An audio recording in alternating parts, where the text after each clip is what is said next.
And greetings, everybody. Keith here. Hoping everybody's having a good day, enjoying life, living life, loving life. Want to remind everybody, please hit that like, share, and subscribe button. There's a PayPal link down there for anybody that wants to share some love. And of course, the StreamYard link is there for anybody that wants to join the panel. We've got John with us again tonight. How you doing tonight, John? Good, bud. Good. Looking forward to the show about the information receiving service. Yeah, it's funny because I thought we would actually get something accomplished today, but again, we run into incompetence. And so what I did today, I went to the IRS to initiate a forensic securities audit. But somehow the guy that I was speaking to says they don't have anything to do with that. Excuse me. I got information directly from the IRS about doing such audits. Well, he didn't know anything about it. And when I tried to express to him what was going on, so he could supposedly try to help me figure it out, he was still unknowing of anything. It's just, and when I told him how they converted the Social Security number to an obligor number by removing the dashes, he says, "Oh, we do that all the time." That's the point. Nobody's being taught that that's what's being done on the other side of the counter. You say we do it all the time, but who is this we? Because I have never been instructed to do so. I've always been instructed to use the Social Security number with its dashes. And I've never been instructed to use the firm name in substitution for the last name. Now, had I known that stuff, I might have been able to articulate a little bit better through my signature and its restrictions exactly what my intent was. However, because that wasn't done, I was only considering the use of the Social Security number as to receive a benefit. That's the payee. See, it's the same thing as the benefactor is the one that gives to the beneficiary. The payor is the one that gives to the payee. It's the obligor that pays or gives to the obligee. But it's the obligated party, which is the principal that is obligated for making those transfers. Had we been taught about that in the proper way to do it, we'd be able to do so according to the civics requirements and the competency of the English language. And that's where we're failing. Even at these administrative levels in these offices and agencies, these people aren't competent of the English language. They don't understand that it's the payor that gives to the payee, or the payor that pays the payee, the obligor that is obligated to the obligee, and the benefactor is the one that gives to the beneficiary. If you don't understand the composition and construction of the English language, then it's no wonder this country is failing. It's no wonder its economies are fucked. It's no wonder the people are being manipulated. My people are destroyed for lack of knowledge. Well, they're just trust bookkeepers, and without instructions, they'll just go to house rules. Excuse me. That's how I see it. Yeah, and that's those house rules. It's like I've said before, this is just a big poker game. It's a big gamble. So whose chips are you using? Are you using the house chips, or you got chips of your own in your pocket? Are you the one running the game, or are they running a game on you? It's got to be one way or the other. So we're going to take a look at some shorts here tonight in regards to what we're looking at as it relates to this language and the competency. And this has to do with the executive level. So let's take a look at Mr. Joseph Biden. So buying a home in the United States is double what it was when you look at your monthly costs from before the pandemic. Real income when you account for inflation is actually down since you took office. No president's had the run we've had in terms of creating jobs and bringing down inflation. It was 9% when I came to office. 9%. But look.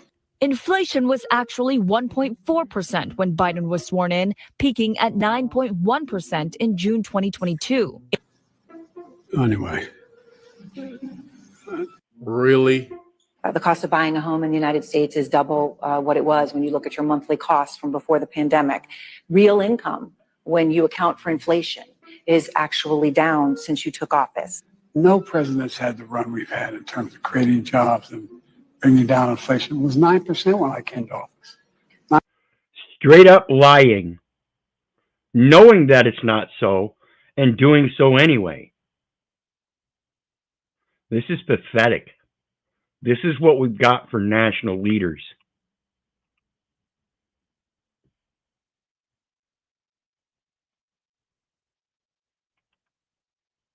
Leaders in the world are going to start to doubt that America is back if some of these big things that you say on the world stage keep getting walked back.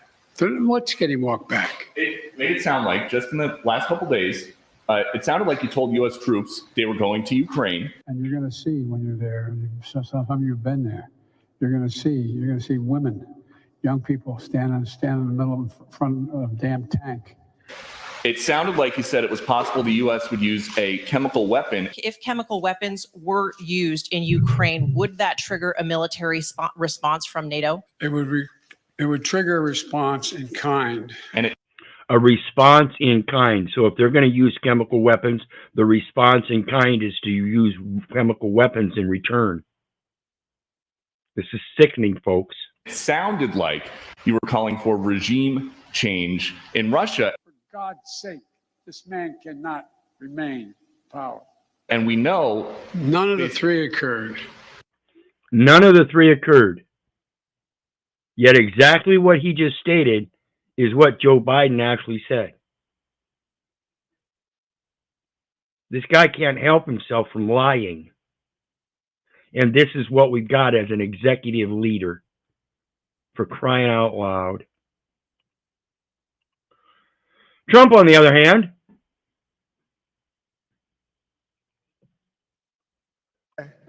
Crooked Joe or Sleepy Joe? They're both accurate. They are. What do you like better? It says criminal. Okay, wait a minute. Okay, ready? We'll go Sleepy and then what? Wait. You applaud if you like it. We'll go Sleepy first, and Sleepy Joe, Crooked Joe. Crooked Joe it is. so here we have Trump, another president, being a comedian. But while he's a comedian,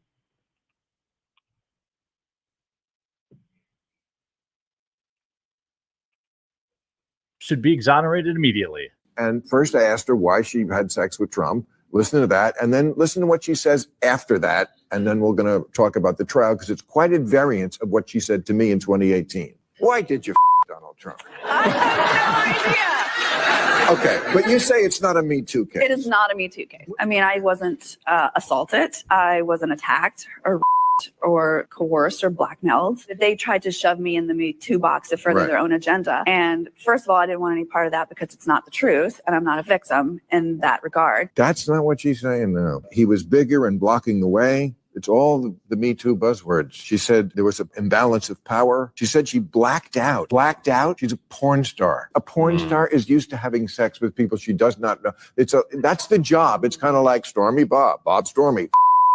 Leave a like on this video and follow or subscribe for more daily news. Well, it looks like this short clip is going to reveal that Stormy Daniels is completely lying and Trump should be. so though he's a comedian, that might be part of the problem, is that nobody's taking him seriously and thinks they can get away with lying on him. The problem is that when you go out in the public domain, like they're doing these interviews, and you say one thing first and have no issue with it, and then turn around and particularly in that statement, talk about how they're trying to steer you towards their agenda, and then turn around and later on, 4 years later, start lying about it. It shows that somebody steers you towards their agenda. Period. Pay attention to what's going on in these forums, folks.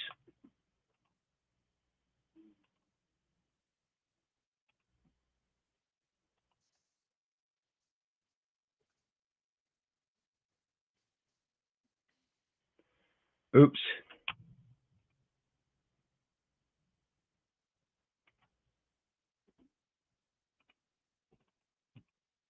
There we go. Hamburgers were made of ham.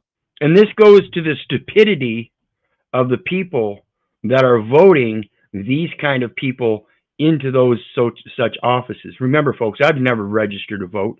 I'm not in a political position to do so. I don't care about politics. She got made fun of by the entire internet. How do you think she reacted? Well, of course, double down, obviously. So the other day I went to a steakhouse for a friend's birthday and she ordered a steak and the waitress goes, "How do you want your cow cooked?" And I'm like, that's a weird way to order it, but whatever. That never happened, did it, Homer? I wanted a hamburger. I'd been craving a hamburger. So I order, the cheeseburger. This is really interesting. And she goes, "How do you want your cow cooked?" And I kind of like awkwardly look at my friend because I was like, I feel really embarrassed. Do I point out that it's not cow? Like, hamburger is a pig. Idiot. You mean your cow? And I'm like, I don't know how to have this conversation right now. Like, I'm not a teacher. I don't know how. Obviously not a teacher or a student. I mean, how old is this woman? This is no child. There is no way in hell that we can be growing these kind of idiotic motherfuckers that don't even know the difference between beef and ham. This is fucking insane. Excuse my excitement here. But this is why we are slowly becoming Hitler's willing executioners. Because nobody knows what the fuck they're doing, let alone what the fuck they're saying. This is a full-grown woman. How to educate you kindly. And I was like, sure, my cow.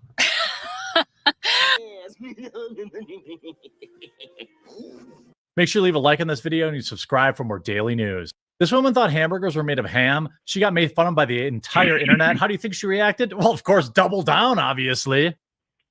So the other day I went to a steakhouse for a friend's birthday and she ordered a steak and the waitress goes, "How do you want your cow cooked?" And I'm like, that's a weird way to order it, but whatever. That never happened, did it, Homer? I wanted a hamburger. I'd been craving a hamburger.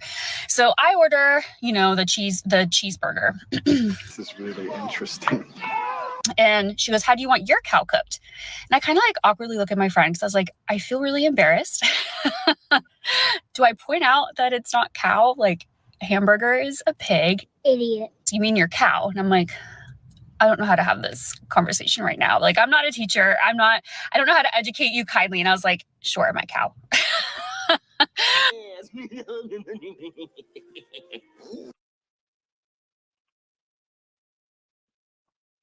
I don't know what to say. I really don't, other than getting so upset like I just did. It's amazing that I have to surround myself with these kind of people day in and day out and expect somehow that one of them is going to get up and do their job someday. It's pathetic. Exactly. I don't understand it. I can only imagine this is why that all my life, even as a little kid, I was telling people to fuck you. You're not my daddy. My daddy wouldn't lie to me.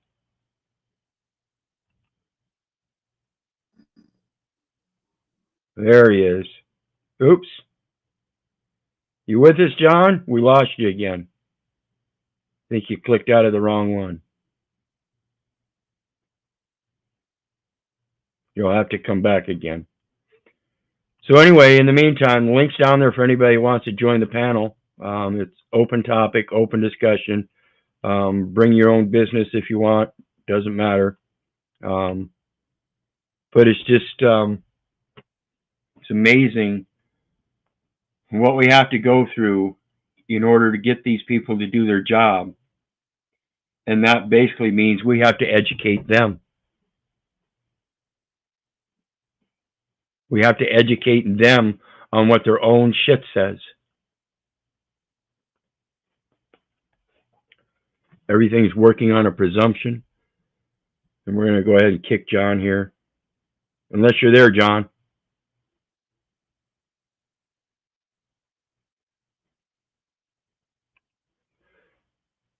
No. So we'll kick him. And hopefully he'll come back. But in the meantime, it's just a matter of stepping it up now.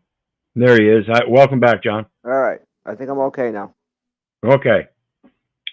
So what do you think? Am I spot on with this, having to educate these people that are supposed to know their job?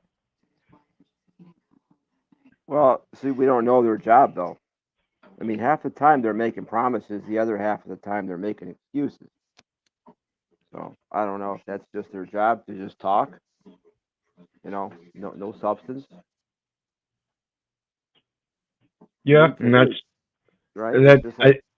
I think that's part of the American dream, is to be able to go get a job and let everybody take care of the responsibilities of everything around you, except you now have a certain delegated set of responsibilities, and those are the only things you should worry about.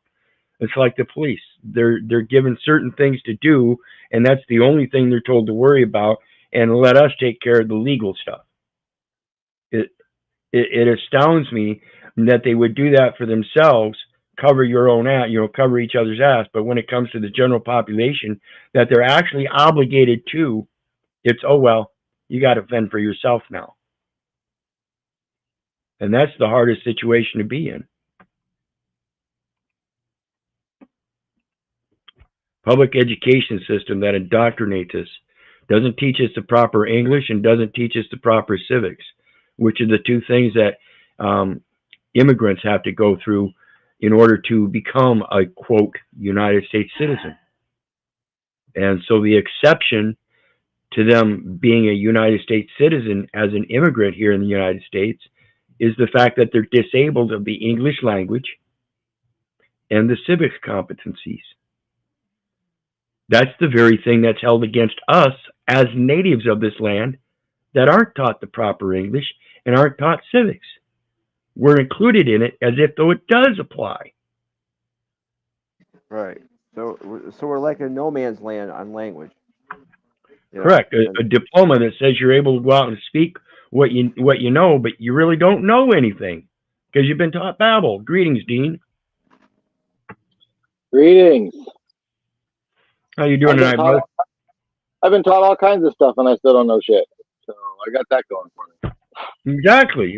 We're still idiots, aren't we, brother? So what do you guys got? You guys got anything interesting to talk about, or?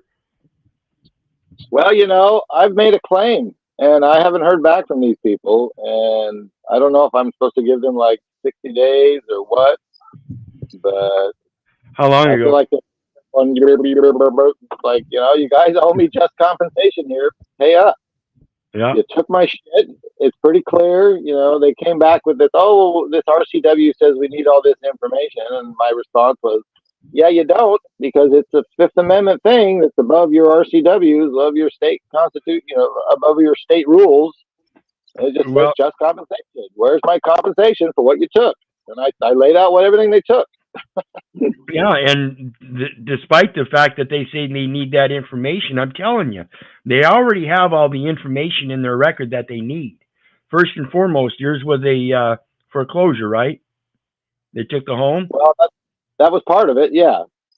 I included a lot. I mean, also the nonsense they put me through their court system for alleged extortion, Yeah. You can't accuse somebody of a crime and instigate legal action against them, but we can. When you do it, it's a crime, but when we do it, it's just our job. I mean, this is the fucking insanity you're dealing with here. These people are so lost.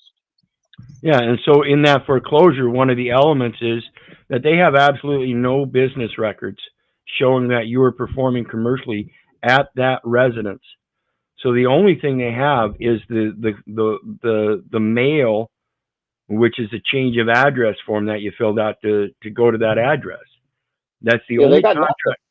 Yeah, other They than got that, a they have not.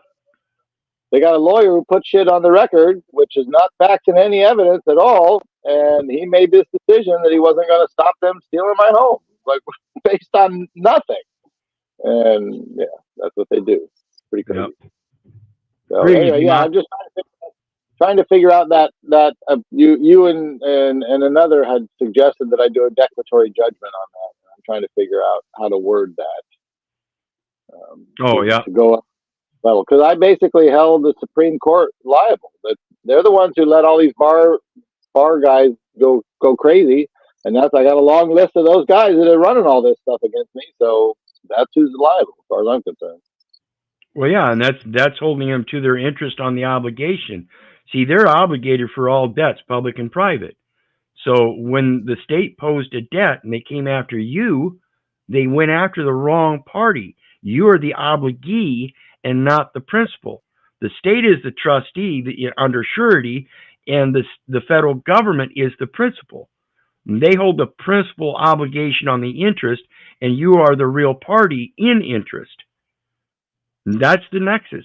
Supposed to take that, as far as I'm concerned, you're supposed to take that birth certificate from the state and surrender it to the United States for indemnification to have everything returned. All remainder is a reversion of a reversion and merger of the estate in a new trust, because the public trust has failed.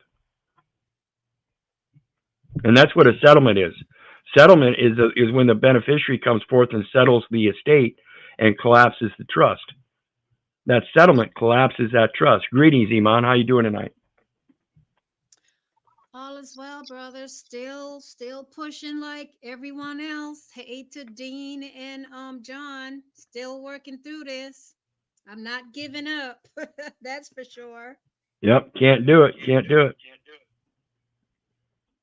And Laura here says 10 days, send it again, Dean. And that's generally about right. You know, you're supposed to give them 30 days overall. So general practice in my experience through my research has been 14 days. You send them a notice, and in that notice, you let them know they have 14 days. If they don't respond in that 14 days, you give them a second notice under administrative process and give them 10 more days. If in that time they don't respond, you give them a final notice to give them 3 days notice to cure. So you have 31 days. 14 and 10 is 24 plus, or excuse me,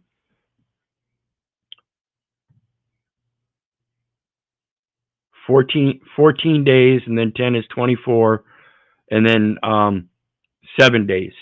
14, 10, and 7. And that way you give them 31 days total. That way by the time you've given your third notice, that's a final judgment.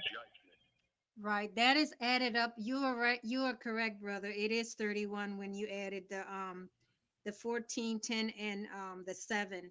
I was just reading about that, something about that. Is that called a dismissal of motion, or what is that called?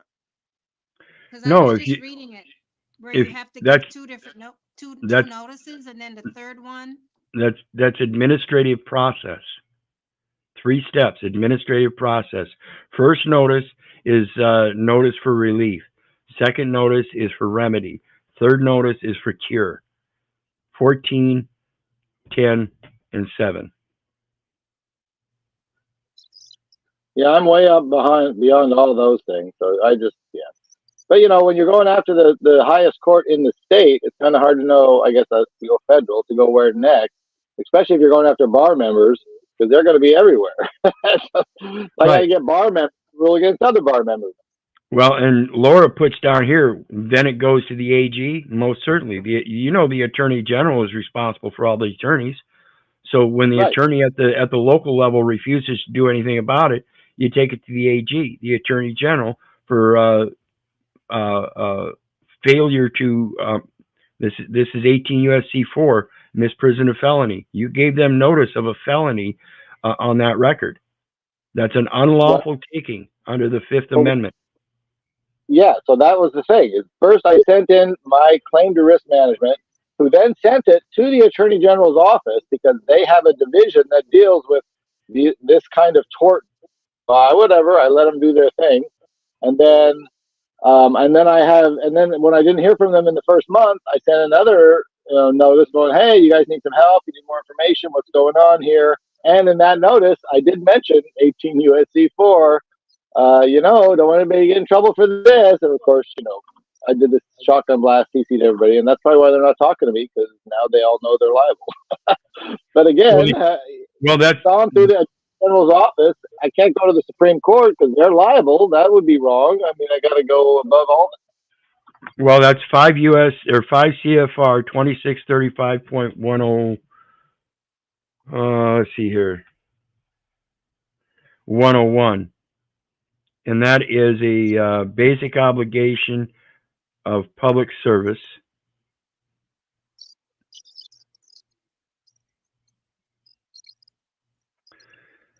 And the basic obligation of public service is each employee has a responsibility to the United States government and its citizens to place loyalty to the Constitution, laws, and ethical principles above private gain.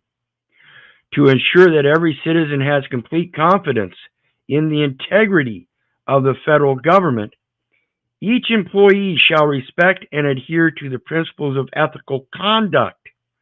Notice it doesn't talk about the Constitution or laws, but now it's talking about shall respect and adhere to the principles of ethical conduct set forth in this section, as well as the implementing standards, which are the contract terms and conditions, contained in this part and in supplemental agency regulations. And this is the part that's pertinent to their individual capacity. General principles. The following general principles apply to every employee and may form the basis for the standards contained in this part.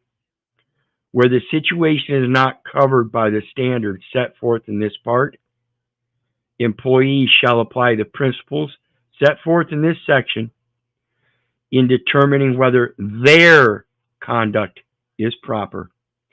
Who is determining whether their conduct is proper? Certainly not them. They refuse to do that. They sit there, instead of reviewing and making sure that their conduct is proper, they're saying, I'm just doing my job. That's the problem. You're just doing your job when you have a utmost responsibility to the people as an obligated party to the people, the obligee, to determine whether your conduct is proper. You're not doing so. If I tell you the record is in error and I show you where that error is and you refuse to do anything about it as your obligation to the integrity of the federal government and its record, then you are the one that fails, not me. I'm doing everything in my power to correct that record. And when everybody with the power to do so refuses to do it, that is a failure of the administrative process. Failure of their basic obligation of public service. Go ahead, sister. Now, Keith, the question that I have is that, and when you're talking about the failure for these public officials to not take on the responsibility that they took on to uphold the Constitution and the rules and regulations through the United States. So when they fail in this sense, that's not proper. But when you're inquiring with them, if they're aware of the Constitution, did they read the Constitution? Do they have overstanding or understanding of the Constitution? But they want to hold private men and women as the enemy against what they should be aware of. How does one deal with something like that? I don't know yet. I'm still doing it. When I came home today, I wrote up a list of the people I've got to contact to shout this out, because I mentioned it to the IRS here locally, and he basically told me he didn't know what the fuck's going on. And then at the end of the session, he told me, Sounds to me like you need to fill out a form 3949A. I had to look at it and said, funny thing is, I already did that 8 years ago, and they put a protection order out on me for doing so. It's fucking pathetic. It's getting ridiculous. But I've got this list of people that I'm going to notice now of the heirs. The President, the U.S. Attorney General, Department of Defense, Homeland Security, these are all at the federal level, Department of State, Secretary of Commerce, Secretary of Treasury, Health and Human Services, the United States Social Security Administration, Internal Revenue Service, Department of Transportation, and the Federal Transit Authority. At the state level, I've got to send notice to the governor, the state attorney general, the adjutant general, Iowa Department of Public Safety, Iowa Secretary of State, Iowa International Trade Administration, Treasurer of Iowa, Iowa Department of Health and Human Services, Iowa Social Security Administration, Iowa Department of Revenue, Iowa Department of Motor Vehicles, Blackhawk County Sheriff, County Attorney, and City Attorney. Now, Keith, one of the questions that I have, and that is commendable too to you, the work that you do as well as everyone else in conjunction. Now, the Constitution, when the Constitution was drafted, there was a number of people that put their minds together to put the information in there of what they thought needed to have occurred. And then each member, with the collaboration of the Constitution, signed their name in conjunction to the powers and responsibility that they wanted to have uphold. Would you think, in the sense that the document that you're creating and in collaboration with other members, just like people coming into your platform to collaborate and add to the information that you're submitting to all these other officials? Because I think if we come together as a collaborative group, I think we have more force than a single man and woman. Please give me your idea on that. Again, those documents really don't matter. It's the truth. And if the documents don't apply because of the truth, then they don't apply. I'm not a constituent. I'm not a citizen. I'm not a resident. I'm not a United States citizen. I'm none of those things that they describe, because those are all for corporate activities. And I would also add that if we're truly a republic, then we don't need a bunch of us, because the one man should be able to stand on his own rights alone and say, that ain't right. You did me wrong. You don't get 100 of you don't get to decide that my rights are irrelevant. So, right. I mean, that's the way I exactly. Right. And I agree with that too, Dean, wholeheartedly, as well as Keith. The point that I'm saying is, I remember Keith went to this meeting. It was a committee meeting, and there was a bunch of people there.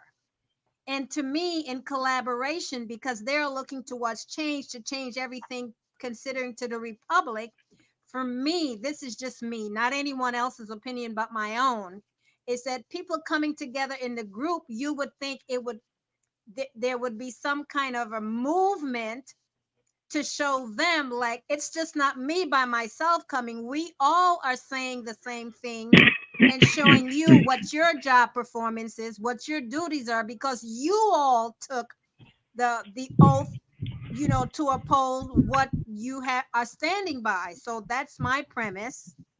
Well, yeah, but we can't get a large enough group together to decide and agree on that to go forth and do that. That's why I say it's a one-on-one thing. You have to learn this stuff yourself so you can go do it yourself. That's the greatest test, and that's what they're going to put you to. They won't accept a group thing. That's a class action suit in their courts. That's not how equity works. Equity works in personam, and that means you have to individually have a contract. So are you saying what you're putting together is a suit to present to them, or just information showing them what their job performance should be? No, I'm showing them data elements that are in error and that somebody along the line has to help me correct them because they're all involved. Every last one of them is involved. That's what that chart is for the state's vital statistics jurisdiction. They're the ones, all those agents and agencies and offices and departments and everything of the government and research and educational institutions.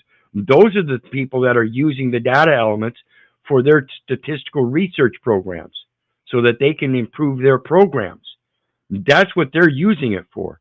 That's a usufruct, and it's an imperfect usufruct because they're demanding it as if though they have a right to use it, and they don't. We've been indoctrinated through a public education system to give these people our private data elements so they can use them in a research, conducting that research on us. This is against the first 10 points of the Nuremberg Code. Now, the Attorney General, he is the head man over these supposedly, allegedly United States attorneys. So in his work performance, isn't he supposed to also be having the assistance of this Solicitor General? And how does the Solicitor General benefit the collaboration with the Attorney General performing his performance and duties and responsibilities as a constituent? I have no idea. Again, that's a realm I don't know. I can't do it from their perspective. I have no idea what they're doing or what their benefits are. All I know is the record is in error. It's to my detriment. And had I known better, had I known before, I'd have never been entering the data elements and signing the documents the way I was taught to. I would have learned a greater truth and signed in a greater capacity. However, because I wasn't, I've been signing in the lowest capacity, a bitch-ass slave, known as a United States citizen.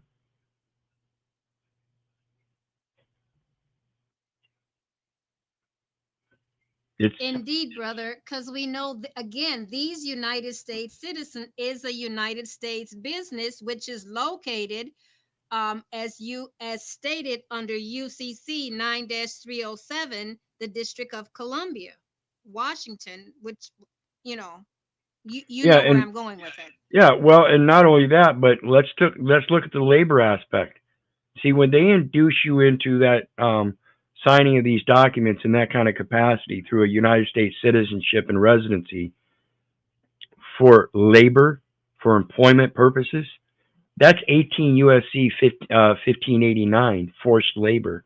That's the abuse or threatened abuse of a law or legal system, administrative, civil, or criminal, for a purpose which it was not intended. I guarantee you, United States citizenship was not intended to be used against us. Yet that's what it's effectively doing. It's detrimental to us. It was meant that we would have knowledge of how to run that business in a civic manner, a civil manner, with the proper English skills to be able to do our own contracting. That's never happened. The public education system here on the American soils will not do that. You have to go to college and take specific civics courses. It's not taught anywhere else.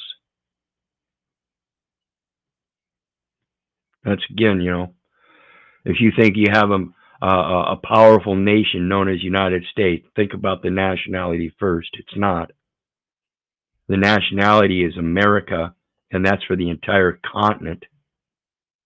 South, Middle, and North America. All of it. Everything else is a corporate international trade construct. Do you think the 50 states of the Union of the United States is what you operate under? You evidently don't understand the Organization of American States, which there are 35 of them, of which United States is one. United States is part of the Organization of American States. So, Keith, in the state which you mentioned about these American states, and as I'm reading information, I went back to the two main people, because the attorney general as well as the solicitor general, they both are to be learned in the law. And if they are to be learned in the law and they're responsible for defending laws passed by Congress, to me, these participants are plaintiff and defendants under Title 17. They are the parties in the capacity to facilitate the duties of the United States above any other attorneys beneath them. Am I not correct? Correct. They're supposed to be. But again, I don't know. Are you allowed to write your Secretary of State and settle the matter out of court? Absolutely. I mean, that's an option, I suppose. You should be able to settle all matters out of court. Well, yeah, that's the private side. That's what I keep trying to tell everybody. You're not supposed to be in those courts. Settlement is a private issue, and therefore it's supposed to be handled through private administrative process. Yeah, you can write, like you just tell the Secretary of State, I'd like to settle this matter out of court. You don't have to play it, because a court is like it's like a place where you play a game. And you don't want to be playing these games. The Article 1 courts are corporate courts, and you have no authority to be in there. You don't have a board of directors in order to hire an attorney to make a representation in the courts. It just depends, like their corporation works on, of course, threats and violence. And if my corporation doesn't have any military, then we're probably going to lose. So we're basically just bullied by the people with the guns, the cops, into this submission-like state, duress. Well, and a lot of that, again, like I said, goes to the education. If people were more well educated in this, they wouldn't be allowing or have been allowing the police to do this to the people for over decades and decade and decade. The education would have been implemented long ago, in that, hey, we're not going to accept stupid cops. Right, but the problem is cops themselves. Like, there should be no cops, because cops are... No. There's a need for the police. We have to admit that there's a need for the police, because there are people out there in these commercial centers that both are disabled and not cognitive of the knowledge that we're learning today, that we really are truly independent people and have the right to bear arms and can carry out militia regulations and responsibilities. That is the major problem. Without the education, the militia is no good. The militia can stand up with as many arms as it wants and tear down the government. But if it does not have the comprehension and education to rebuild that government or replace it in part, whatever it needs to do, then it is not a competent militia. Hold on. So the Second Amendment, being the right of the people to keep and bear arms, isn't just the material thing of keeping and bearing those arms, but the responsibility of education. Again, my people are destroyed for lack of knowledge. Why are we talking about this piece of... Okay, so there's a piece of paper called the Constitution that some men wrote on. I mean, to me, that doesn't really matter. And what I'm saying is the government is illegitimate, no matter what it is. It's just, it has... And what I'm saying is, in a fantasy world, it would be nice to believe that us as men can make rules. But in reality, we do not decide the rules. Like, we didn't make the law of gravity, and we don't make the law of morality. Right. Well, that's the thing, though. Again, with these elbow-to-elbow societies that are meant to be merchant centers, we end up with people that live in those merchant centers. They're disabled, both physically or mentally or whatever, and that brings about this cognitive dissonance to the scale that we have these huge centers, and everybody living in them, and nobody living under the moral standards of their natures. They don't know how to live by intuition and instinct. They live by memory and remembering and reiterating the babble that came before them. They have no purpose. They have no thought process. They have no ability to think for themselves. All of this kind of stuff, and it's a sad state of affairs. You may yourself have the ability to think for yourself, but there are three kinds of people in the world. There's the Hylics, which are technologically driven, that believe this is the only world. There's the psychics, and you might be one, with the ability to think and strategize.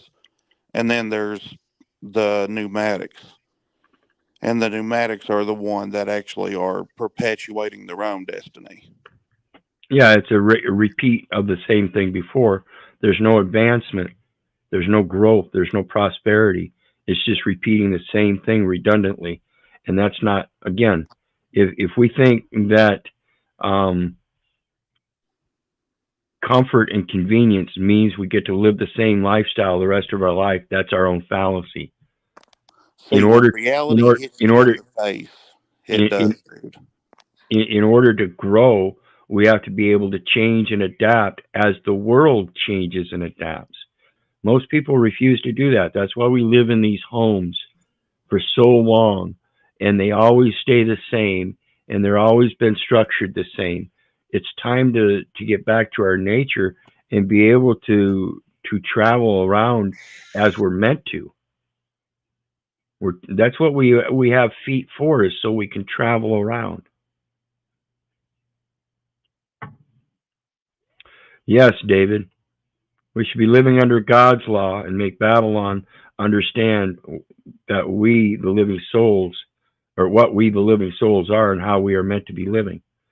See, that's comes to, again, that concept that I said, these cement scabs on the earth are meant to just be merchant centers where people gather and meet during the daytime to trade and sell their wares. And then they go home at night. Well, it's a lot easier to just build a bunch of homes right there in that merchant center and drive the economy even more than to go home miles outside of the city center and take all your wares with you every day and put them in storage again, only to load them up and take them back into town again the next day. People take upon it as a convenience. We keep giving up all of our natural aspects in life for the convenience. Is it really a convenience? Well, we're only giving it up because the cops will beat us up if we don't do what they say. They beat us up and put us in jail. Well, no, and that's the fallacy of it. We have to learn to rightly divide the word of truth when we see these contracts and stuff, and let them know. Sorry, I can't take upon that capacity.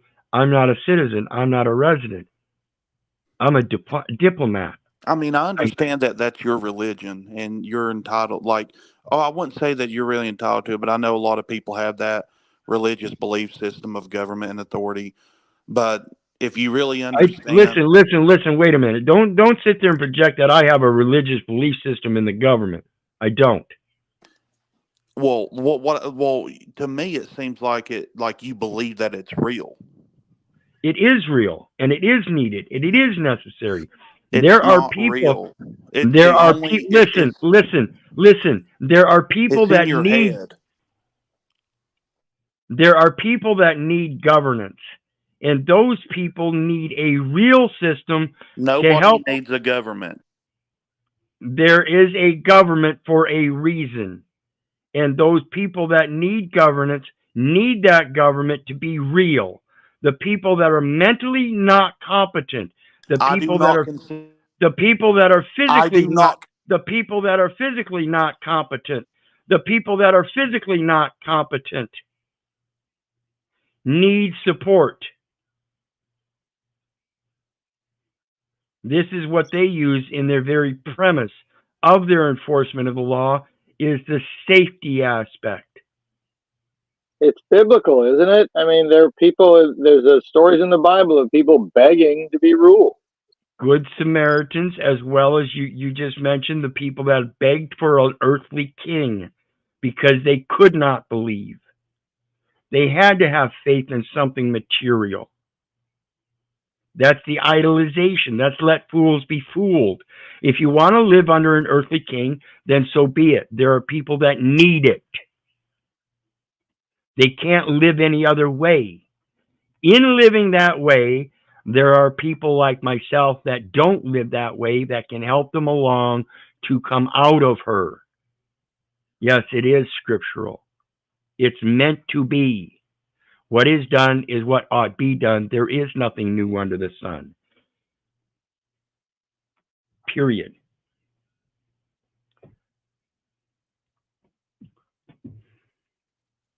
Now, Brother Keith, I was looking at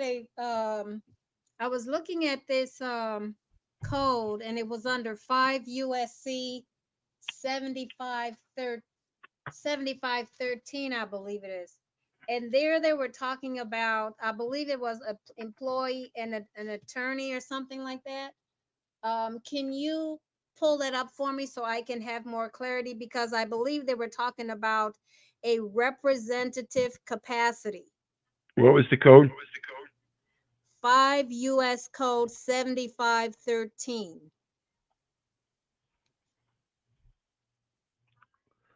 Cause and procedure.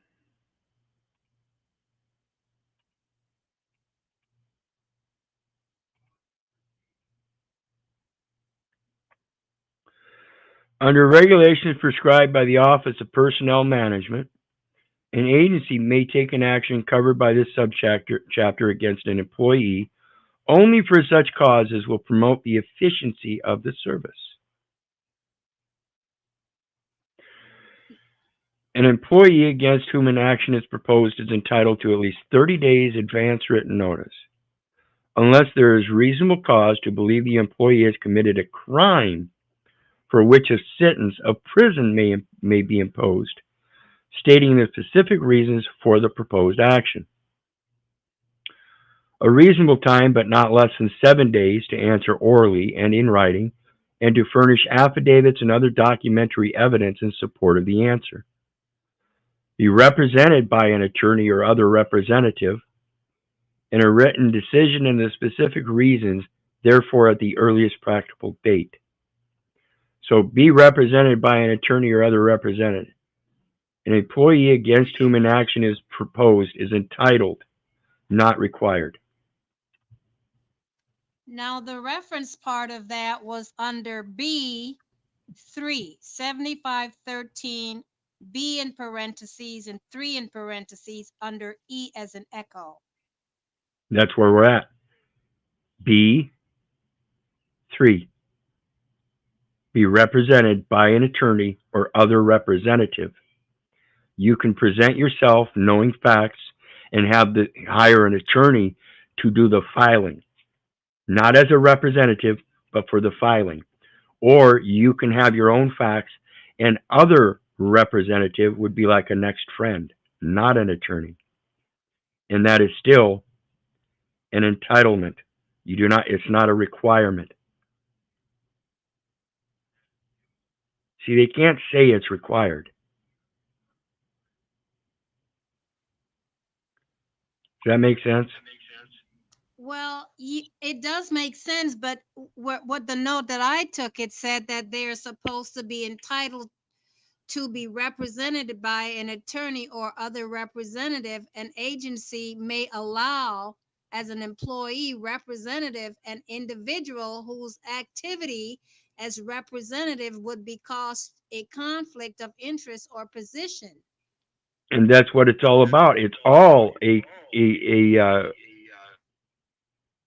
conflict. It conflicts because it's inconsistent, and the inconsistencies that I've shown show that it's an impossibility.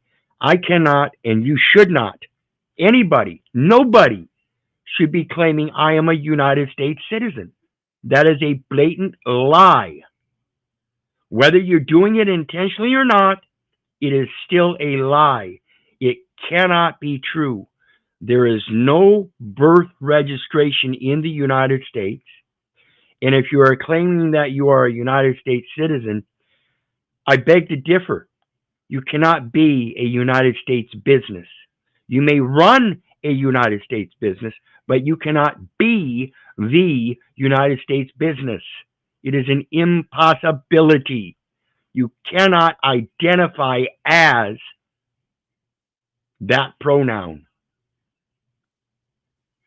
So in the other code that I'm looking at, it's talking about application for disability retirement, and it's stating that the agency must file an application for disability retirement on behalf of an employee. So does that mean that the agency is in a disabled capacity, or are they filing application on behalf of their own employee? Well, yeah, that's what I keep saying. That if it's the benefactor that gives to the beneficiary, and it has to go through a transfer agent, that's them. They're supposed to do the transfers. That's the agency position. The problem is that the employee is also considered agent, part of the agency. So they're saying, no, you're responsible. You're the agent. So it sounds like what I'm hearing you say is that an agency can also be an employee as an agent as well. Yep. And that's the presumption. The presumption is always that you're an employee. Let me see here. What is it? Let's see here. I've got some information.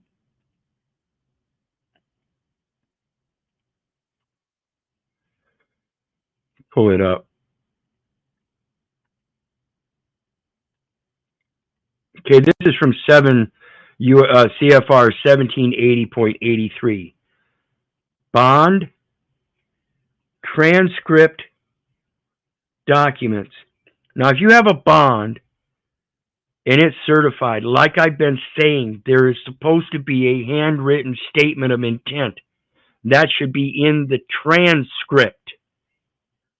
If the bond transcript documents have no statement of intent, then it's not valid. So let's look at it. Title 7, Agriculture, Subtitle B, Regulation of Department of Agriculture. And this relates to the Rural Utility Services, Department of Agriculture, Water and Waste Loans and Grants. Information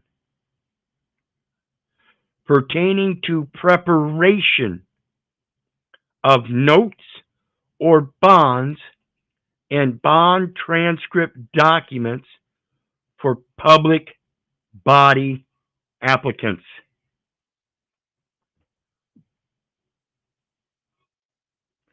Any questions relating to agency requirements should be discussed with the agency representatives. Bond counsel or local counsel, as appropriate, must furnish at least 2 complete sets of the following to the applicant, who will furnish 1 complete set to the agency. So everybody's supposed to be holding at least a set of information on documents. That means you are a holder of the record. You are an agent holding a record, just like the agency with all of its agents holding a record. Did mom have such records when she gave birth to you? No. It was the creation of those records. And I'll be damned if I have found anybody that has a copy of those bond transcript documents according to this section. Copies of all organizational documents. Copies of general incumbency certificate talking about a political venue, a political subdivision. Certified copies of minutes or excerpts from all meetings of the governing body at which one was taken in connection with the authorizing and issuing of bonds. That's that Secretary of Commerce and Secretary of Treasury that had a meeting and had the minutes written down that deemed you were a resident, federal, state, or municipal officer or agent whose resident presence is deemed necessary by the board. It never happened. They don't have any copies of the minutes. None. It did not happen. Certified copies of documents evidencing that the applicant has complied fully with all statutory requirements incident to calling and holding a favorable bond election if one is necessary. Certified copies of the resolutions, ordinances, and other documents such as the bond authorizing resolutions or ordinances, and any resolution establishing rates and regulating use of facility, if such documents are not included in the minutes furnished. Copies of the official notice of sale. See, nobody sold anything. There was no statement of intent. Yet it was the foundation of all commercial transactions of buying and selling. So where was the equal consideration? It never happened. And the affidavit of publication of the notice of sale when state statute requires a public sale. Specimen bond. Remember I talked about specific, special, and species? It goes to the specimen with any attached coupons. Attorney's no litigation certificate. Ever heard of one of those, folks? Certified copies of resolutions or other documents pertaining to the bond award. See, the bond is an award, folks. Award. It's a ward. It's the ward of the state. Guess what? I have 3 wards of the state. Triplicates. Not identical twins, but triplicates. Any additional or supporting document required by bond counsel. For loans involving multiple advances of agency loan funds. Funds, what's funding it? It's the data elements, and that's what was loaned, and it was loaned without any consideration. It wasn't sold or anything. It was given by the informant. Offer and acceptance in formation of contract. Nobody expressed the trust.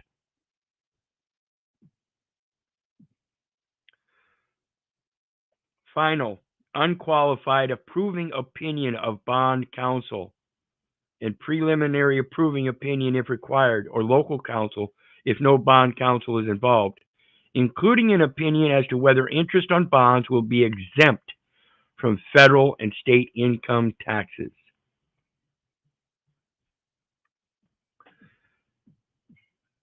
See, there's no opinion as to whether interest on bonds will be exempt from federal and state income taxes.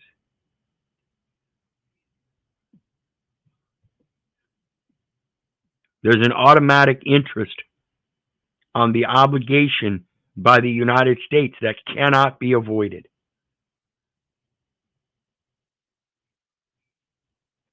With approval of the state program official, a final opinion may be qualified to the extent that litigation is pending relating to Indian claims that may affect title to land or validity of the obligation. It is permissible for such opinion to contain language referring to the last sentence of Section 306A1 or Section 309AH of Consolidated Farm and Rural Development Act. And why do they reference that? Because this is directly related to the Farm Credit Agency. That's where all the good, full faith and credit of the United States comes from. That Federal Deposit Insurance Corporation that insures those bank deposits, that's all milked. Everything, the entire financial system here in the Americas is milked off of the Farm Credit agency.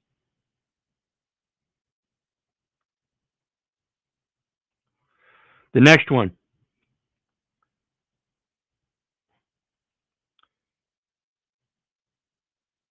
Bond transcript documents. That first document created at the hospital when you're born in that spell of illness, that's the creation of a matrix.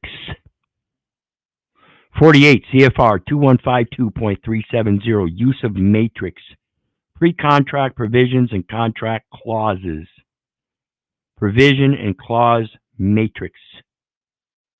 You were entered into contract provisions and pre-contract provisions and contract clause matrix. Offer and acceptance information of contract. The matrix is this in this section lists the FAR, federal acquisitions and LIFAR clauses to be used with the P.I.G.S.C.U.N.T.S program contract. Certain contract clauses, the clauses are to be incorporated in the contract in full text. Certain contract clauses are mandatory for P.I.G.S.C.U.N.T program contracts. Other clauses are to be used only when made applicable by pertinent sections of the FAR or LIFAR, and M in the use status column indicates that the clause is mandatory, and A indicates that the clause is to be used only when applicable conditions are met. In other words, it's arbitrary. There has to be a contract clause or condition, contract term or condition implemented.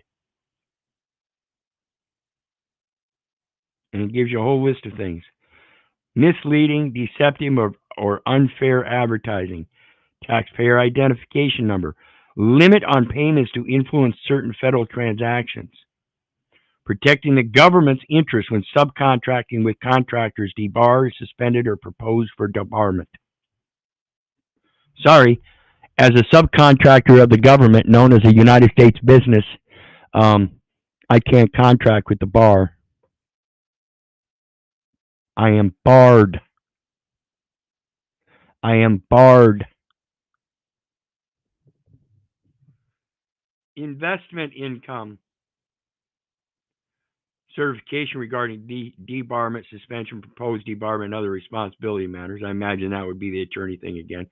But then there's investment income. Notice of significant events. Epochs. Epochs. That's why I use an epoch converter to date all my documents. Audit and records. Audit and records. Federal Acquisitions Regulations 52.212-2.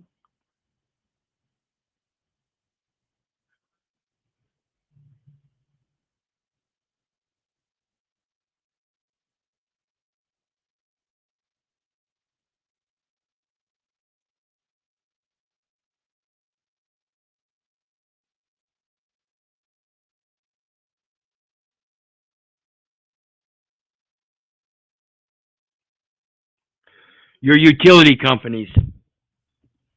Utilization of small business concerns. See that United States citizen that's a resident at that house? They're utilizing your signature, and you're paying as a subcontractor as a second billing party, the primary billing party's obligation. They're already required in that contract for the payment, which is the transfer of the credits. Okay? Instead, they send you a coupon, and nobody's ever taught you how to use that coupon. And they tell you to tear that coupon off and send it in with your payment. You're not the agent. You're not supposed to be doing that. You're merely supposed to be putting your directive on those documents and sending them back to them. Giving the directive that that credit is supposed to be coming from the estate. The credits are there. Go get them. Leave me alone. Oh, and by the way, if you're investing in my property, I want my interest as the real party in interest on that investment. Notice to government of labor disputes, 18 U.S.C. 1589, forced labor. The abuse or threatened abuse of the law or legal system, whether it be administrative, civil, or criminal, for a purpose which it was not intended. The nationality conferred upon me was intended for commercial use. It's been used against me in my entire life because nobody taught me how to use it. And in fact, I was told I had to pay taxes. I had to have a Social Security card.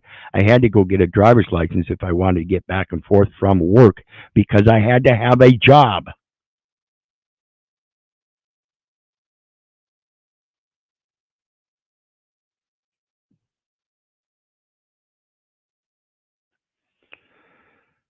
Affirmative action compliance. You know, we've been talking lately about the diversity, equity, and inclusion as affirmative action. This is where we use it. Affirmative action compliance. According to diversity, equity, and inclusion, it seems you've included me in this nationality as a corporate entity without instructing me on it, and it's caused a very negative effect not only on me but on the U.S. debit. I got all kinds of evidence showing it.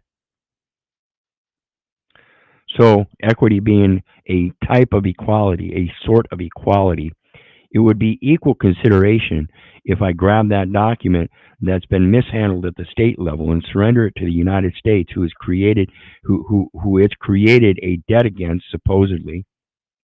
Again, I call this Social Security, or the Treasury Offset Program, and it shows no debt. However, when I pick up all these receipts, even though my PayPal is done as a gift thing in all donations and establishes electronic credits in that account, I then use those electronic credits. I don't use cash or money or anything else. It comes through as credits. It's already been an advance deposit into an account. That's called credited. Therefore, they are credits. So when I use that electronic system to extend those credits and I get a receipt that says U.S. debit, it's not even in my name. It's in the name of the U.S. and it says U.S. debit.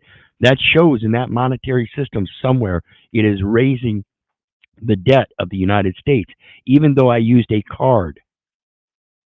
A credit card means any card, plate, or coupon book. Card, plate, coupon book, or other credit device used to obtain money, property, labor, or services on credit. And so I don't care if it says debit card or credit card. It is a card. And it was used to obtain money, property, labor, or services on credit because the credits were already there.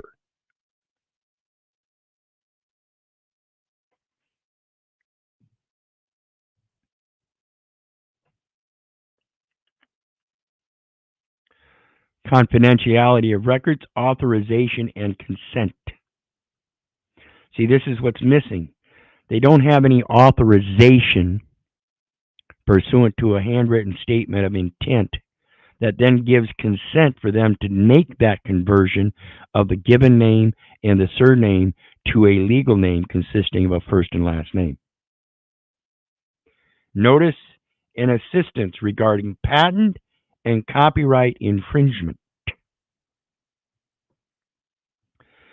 Insurance, liability to third persons, the third person beneficiary, the one they are in fact obligated to. That is the liability to the person. Interest, assignment of claims. Assign the claim to the United States Administrative Office of the Supreme Court of the United States as a matter of equity, assigning the judge as a chancellor, noting that the plaintiff brought a case as a debtor against a defendant known as a creditor. Payment by electronic funds transfer, central contractor registration. Non-commingling of P.I.G.S.C.U.N.T.S program funds. What are P.I.G.S.C.U.N.T program funds?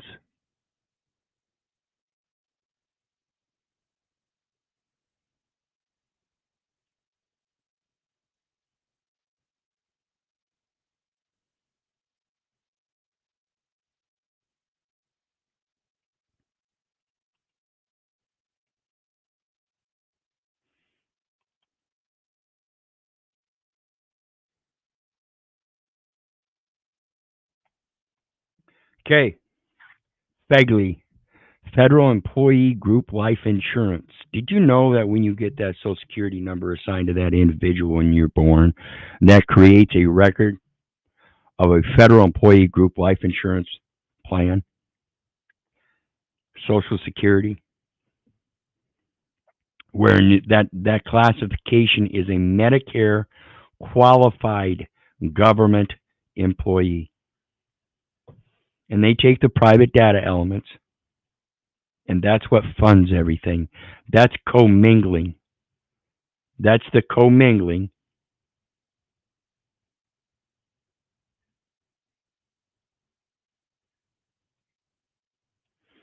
of those data elements. Private data elements are commingled with government documents.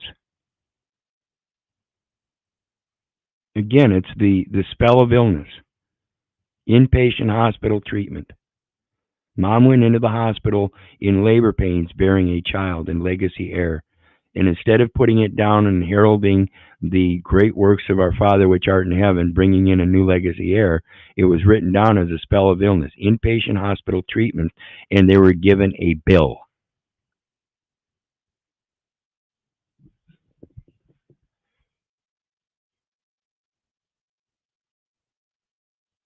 Bankruptcy changes.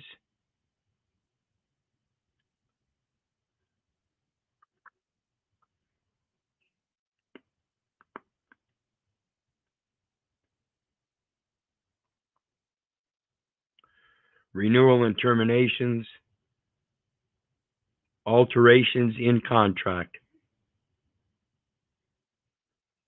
Let's read that one.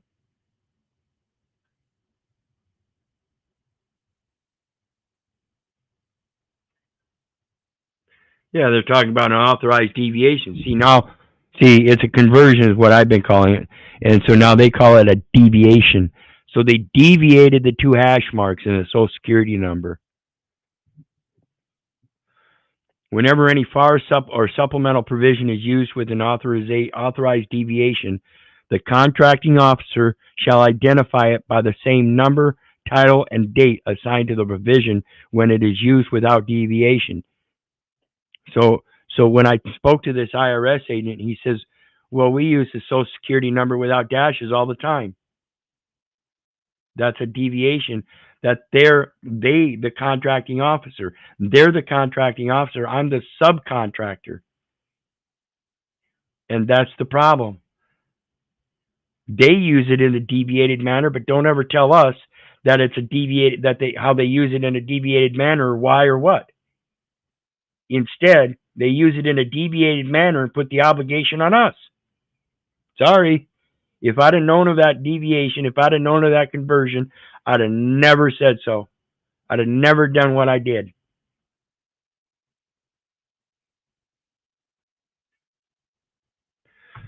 And that brings us to the end of our stream tonight, sister. What do you got?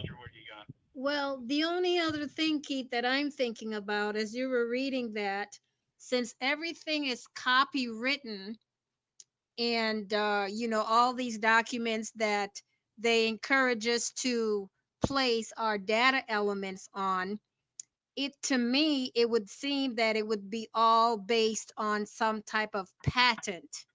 And I'm not sure if there's a practice before the patent. Should we be also investigating patent trials and through the appeal board? Because if everything is copywritten and patented, that means through the United States, these are documents, information that they put together. And so to me, but the information is not patented. Their documents are patented, not the information. right.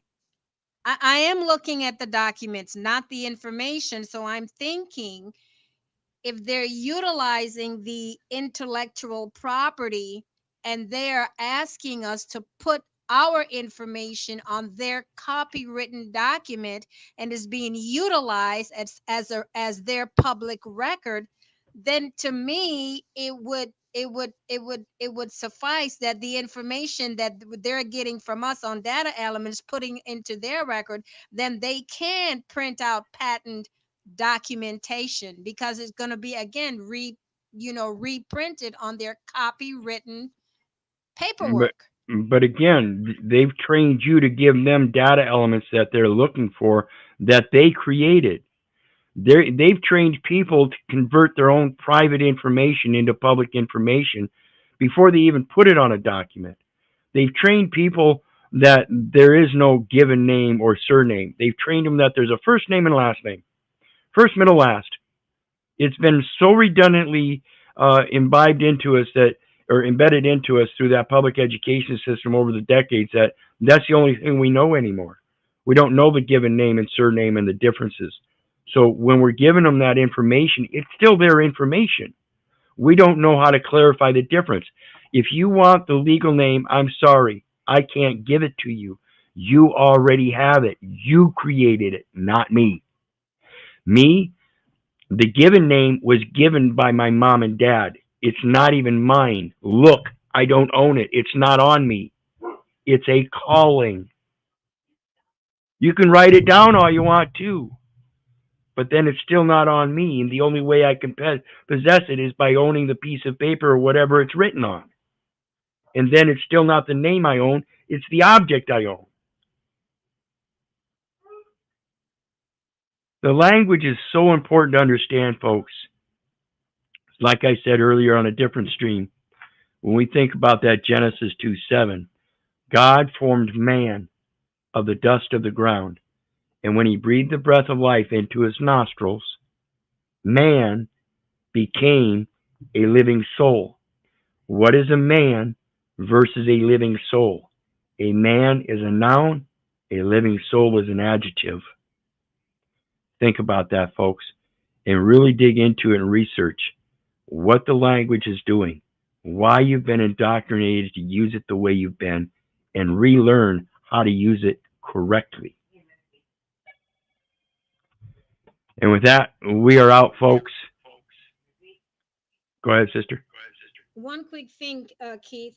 I'm thinking we may also have to incorporate not only what we're learning through the United States codes and these codes of federal regulations, would be the international sales law.